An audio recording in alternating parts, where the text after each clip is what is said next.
ईश्वर द्वारा स्त्री की रचना के 3 दिन बाद वो देखकर चकित रह गया कि जिस स्त्री को वो बहुत कमजोर प्राणी समझता था, वो अकेले ही सिंह से लड़ रही थी। यह पहली बार था जब भगवान ने महसूस किया कि चुनौती या घायल होने पर महिला एक ताकत हो सकती है।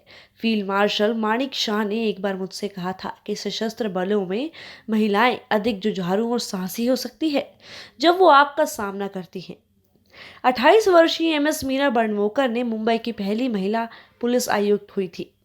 भले ही सबसे डरावने तस्कर और गुंडा और पूरा अंडरवर्ल्ड उससे घबरा गया था, और एक अंडरवर्ल्ड नेता ने एक बार कहा था कि 3 कमिश्नर से मार खा सकता है एक बार, लेकिन एक औरत का मार खाने से मरना बेहतर है। ये अब तक एक ज्ञात तथ्य है कि महिलाएं कमजोर नहीं जैसा कि उन्हें माना जाता था। हर दिन अखबार और सोशल मीडिया जीवन की विभिन्न चीजों में महिलाओं के वीरतापूर्ण कृत्यों की कहानी से भरे पड़े हैं। सच है कि महिलाएं महिलाएं होंगी, लेकिन महिलाओं के साथ बुरा व्यवहार किया जाता है और उन्हें पुरुषों द्वारा धमकाया जाता है तो वह कुछ ऐसी शक्ति बन जाती हैं जिसे आसानी से परिभाषित नहीं किया जा सकता है। ऐसी महिलाओं की कहानियों ने इतिहास के पन्ने भर दिए हैं, लेकिन पिछले 40 सालों में हिंदी सिनेमा ने भी महिलाओं को इस तरह से चित्रित किया है जैसे पहले कभी नहीं हुआ। आइए आपको कुछ ऐसी अभिनेत्रियों के बारे में बताते हैं जो वीर महिलाओं की भूमिका निभाती हैं, जो शायद कुछ पुरुषों की तुलना में अधिक बहादुर और बेहतर तरीके से एक्शन सीक्वेंस के सीन में माहिर है। तो इसी लिस्ट में नाम आता है रेखा का।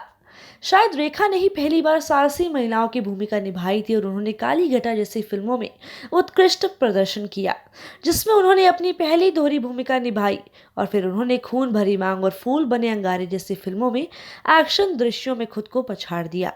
उनके साथ मेरी बातचीत में उन्होंने कहा था कि वो उन भूमिकाओं को निभाना चाहेंगी जो अमिताभ बच्चन ने तब की थी जब वो सत्ताधारी एंग्री यंग मैन थे। वो 68 साल की उम्र में भी उन भूमिकाओं को करने के लिए तैयार थी। क्या कुछ लेखक और निर्देशक ऐसी भूमिका बनाएंगे? उसके लिए भूमिकाएं और इच्छा पूरी करेंगे। अगली एक्ट्रेस का नाम है हेमा मालिनी और श्रीदेवी। हेमा मालिनी और श्रीदेवी जैसी अभिनेत्रियों को साहसी भूमिकाएं निभाने का अवसर मिला और उन्होंने भी उनको दी गई भूमिकाओं में साथ न्याय किया।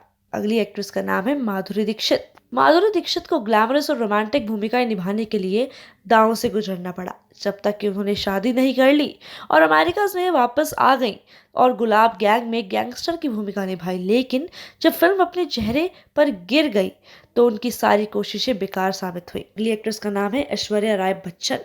एक समय की मिस यूनिवर्स जो ऐश्वर्या राय बच्चन थी, यह पहली बार धूम 2 नामक फिल्म में एक एक्शन हीरोइन के रूप में प्रसिद्ध पाने के लिए शूट किया, और उन्होंने साबित कर दिया कि वो तलवार के साथ और जोधा अकबर में ऋतिक रोशन के साथ तलवार से लड़ने वाले दृश्यों के साथ कितनी अच्छी थी। अगली एक्ट्रेस का नाम है प्रियंका चोपड़ा।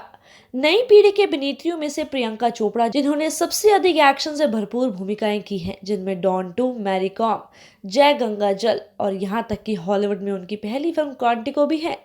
इसी के साथ वो फरहान अख्तर की फिल्म जी ले जरा के साथ बॉलीवुड में अपनी दूसरी वापसी कर रही हैं, जिसमें उनके सह कलाकार कैटरीना कैफ और आलिया भट्ट भी मौजूद हैं। ये एक्ट्रेस का नाम है कंगना रनौत। विवादों की रानी कंगना रनौत ने क्रिश 2 में एक्शन के साथ अपना पहला प्रभाव डाला और फिल्म रिवॉल्वर रानी में एक साहसी भूमिका निभाना जारी रखा, और कुछ दिनों में वह खुद को हिंदी फिल्मों में जासूस की भूमिका निभाने वाली पहली अभिनेत्री के रूप में स्थापित कर सकती है। उस तरह की भूमिका जो अब अभिनेत्रियों के साथ हॉलीवुड में लोकप्रिय है। ये थी बॉलीवुड की वो अभिनेत्रियां जो फिल्मों में अपने जबरदस्त किरदार से लोगों को चौंका चुकी हैं।